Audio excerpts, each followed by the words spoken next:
దేవుని నామమునకు మహిమ కలుగును గాక.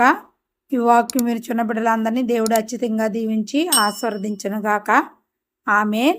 ఈరోజు దేవుని వాగ్దానము యెషయా గ్రంథము 45వ అధ్యాయము చదువుకుందామండి.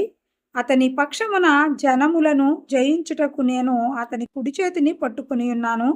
నేను రాజుల నడికట్లను విప్పెదను, ద్వారములు అతని ఎదుట వేయబడకుండా తలుపులు తీసేదను అని యెహోవా తాను అభిషేకించిన కారేసును గురించి సెలవిచ్చుచున్నాడు.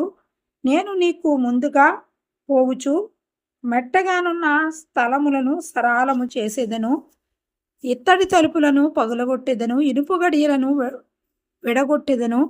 పేరు పెట్టి నిన్ను పిలిచిన ఇశ్రాయేలు దేవుడనైన యెహోవాను నేనేని నీవు తెలుసుకొనినట్లు అంధకార స్థలములలో ఉంచబడిన నిధులను, రహస్య స్థలములలోని మరుగైన ధనమును నీకిచ్చేదను. దేవుడి వాక్యమును దీవించునుగాక. ఆమె చిన్న ప్రార్థన చేసుకుందామండి. సకల ఆశీర్వాదములకు కారణభూతులైన మా ప్రియ పరలోక తండ్రి, మీకు వందనాలు స్తుతులు స్తోత్రములు నాయన.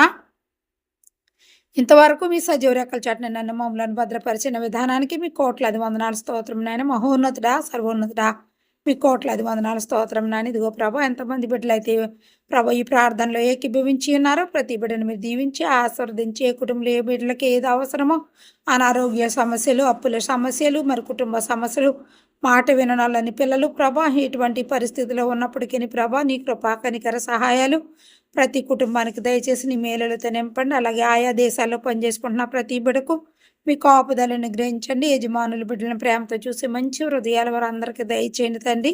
బిడ్డల వాహనాలపై తిరిగే బిడ్డలకు నీ కాపుదలను గ్రహించండి. డ్రైవర్లు నీ కాపుదలను గ్రహించిన అయినా మా దేశం చుట్టూ మీ అగ్ని కవచం ఉంచండి.